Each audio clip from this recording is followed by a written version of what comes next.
e de irresponsabilidade das autoridades.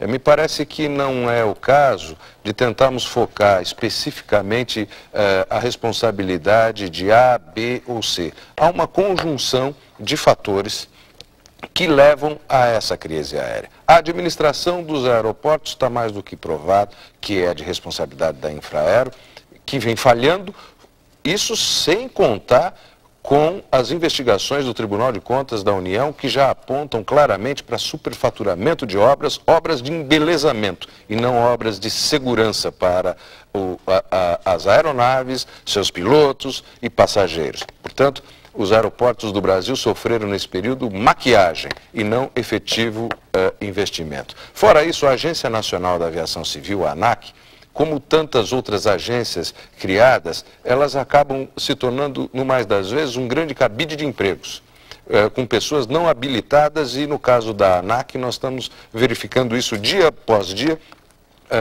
que não há uma vocação das pessoas que estão lá dirigindo, porque elas deveriam fazer uma fiscalização como agência efetiva das companhias aéreas. E me parece que elas são muito mais protetoras e apadrinhadas das companhias aéreas. E assim por diante. Portanto, nós vivemos uma crise que é ética também. É uma crise moral, administrativa, que nos deixa inseguros, não com a companhia A, B ou C, com o aeroporto A, B ou C, mas sim pela falta de ética na condução dos interesses dos cidadãos nesse segmento da... Estou deixando o doutor Nivaldo aqui por último. Aviação civil. E você já viu que eu acabo tolhendo a sua palavra, mas no próximo bloco eu vou me redimir com o senhor, com certeza. Doutor Nivaldo, a Associação dos Advogados, como é que ela atua hoje, juntamente com a ordem? Como é que o senhor tem sentido a percepção? Porque nós temos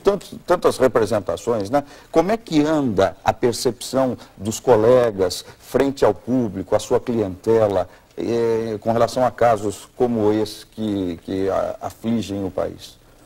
Bom, casos como esses, a gente aconselha sempre que os familiares ou as vítimas procurem diretamente o seu advogado de confiança, em primeiro lugar.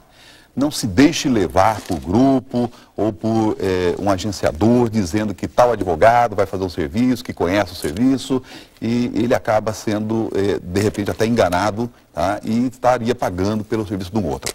Então, eu acho que a pessoa que se sentiu prejudicada, seja no caso do acidente, por morte, ou ferimento, ou por atraso da viagem, ou por cancelamento desses voos, é interessante que o cidadão que tiver seus direitos realmente mexidos, ele teria que procurar um advogado próprio, de preferência que ele já conheça, que ele realmente tenha confiança e que seja da área.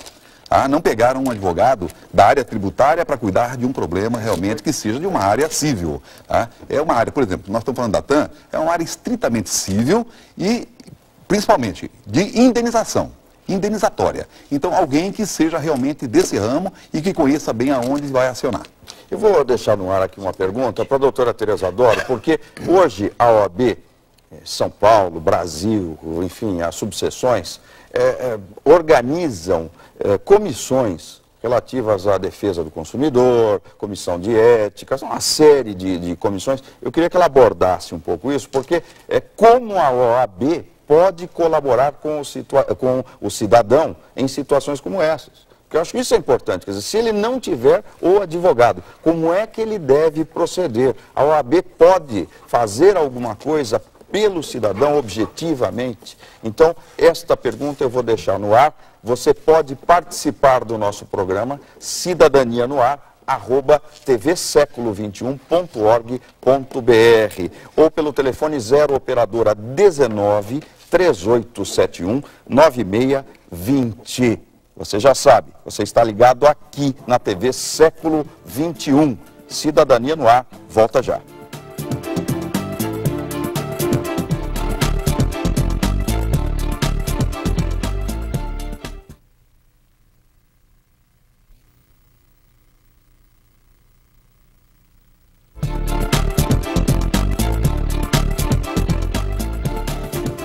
Muito bem, amigos, de volta para você com Cidadania no Ar. Aqui seu direito é nosso tema, programa da TV Século XXI e da OAB Campinas. Participe.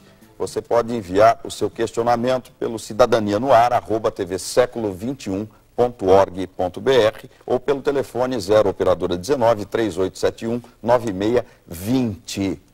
A OAB, Ordem dos Advogados do Brasil, pode fazer alguma coisa quando há uma injustiça pelo cidadão brasileiro? Essa pergunta vai direto para a nossa convidada, presidente da OAB Campinas. Esse é um dos motivos da OAB existir. Proteger o cidadão, orientar o cidadão, denunciar os abusos, cobrar providências. As subseções, a seccional, o Conselho Nacional, tem comissões atuantes, muito interessadas em ajudar, e uma delas é a Comissão de Direitos Humanos. Essa comissão atende a todo e qualquer cidadão, seja ele quem for, que tenha sido... Ele vai na ordem? Ele telefona, ele manda uma carta, ele vai até a ordem, ele será atendido por um advogado, será orientado sobre os direitos que tem, será orientado também a procurar um advogado. Nós não podemos indicar advogado, mas nós dizemos a ele qual a área de atuação que ele precisa procurar o profissional. Porque se a ordem falar assim, olha, aquele advogado lá, doutor Nivaldo, o que acontece? Não pode. Não pode. Aí ela estaria agenciando, ela estaria captando o cliente. Aí é proibido, realmente ela estaria transgredindo o nosso estatuto. Não pode haver captação, de forma alguma. Nós não podemos advogar. Nós podemos orientar, mostrar o caminho, dizer a ele, procure tal especialista. Porque a advocacia, como você sabe, Thanos, e é bom que a população saiba, é como a medicina. Tem áreas específicas de atuação. Da mesma forma que um pediatra não é um ortopedista, um criminalista não é um civilista. Então, determinado assunto tem que ser encaminhado para aquele especialista. Isso a OAB faz, a Comissão de Direitos Humanos oficia, denuncia, cobra, pede providências e orienta. Então, o cidadão, todo problema que tiver, procure pela OAB da sua cidade. E como é que o PROCON convive com a OAB? Porque o PROCON também defende o cidadão. Perfeitamente. Muito bem, diga-se de passagem, né? O PROCON, apesar de ser um órgão público municipal, vinculado aqui em Campinas à Secretaria Municipal de Assuntos Jurídicos, nós temos um conselho gestor, nós temos poder de polícia para aplicar multas, não é, nas empresas que desrespeitam os consumidores. Essas multas são direcionadas ao Fundo Municipal de Defesa dos Direitos Difusos. E neste fundo, a participação da sociedade civil no gerenciamento. A OAB tem assento, tem neste conselho que gerencia. Retomando no bloco anterior, quando o doutor Aderbal abordou não só o aspecto ético, como a insegurança, eu gostaria de observar dois pontos, né? Uma questão é o aspecto estritamente ligado a este acidente aéreo, que, na minha opinião, ainda é um pouco cedo para estabelecer a responsabilidade. Não se sabe ainda... caixa preta, se foi a manete, o piloto, enfim. Desculpa, aí nós temos já uma caixa preta que foi aberta. Quer dizer, já estão até técnicos da aeronáutica dizendo que existia lá um negócio com defeito, o pinado, exato, o reverso pinado. E nós temos uma outra questão que é, enfim, todo esse caos que nós temos passado há praticamente um ano. Nesse contexto, não é, que nós temos observado, só para citar os dados de Campinas, no mês de novembro, nos meses de outubro e novembro do ano passado, nós recebemos 100 reclamações por mês envolvendo as empresas aéreas, os atrasos de voo. Não é? Hoje, esse número caiu para 5 ou 6 por mês. Melhor não usar a palavra caiu. Então, houve um decréscimo, uma diminuição substancial do número de reclamações. Mas a questão central, ao meu ver, não é, no tocante a todo esse caos, esse chamado apagão aéreo, o ponto central, para mim, é a dignidade da pessoa humana. E nós vemos pessoas deitadas nos chãos dos aeroportos. Você não acha que essa diminuição se dá em virtude dos valores serem muito baixos, a serem da indenização que o cidadão tem direito, de um voo cancelado, atraso do voo? Então o PROCON vai lá e estipula, vai ter uma indenização a ser paga, porque tem que pagar o hotel, tem que pagar a viagem, tem que pagar a estadia, a alimentação. Mas isso não satisfaz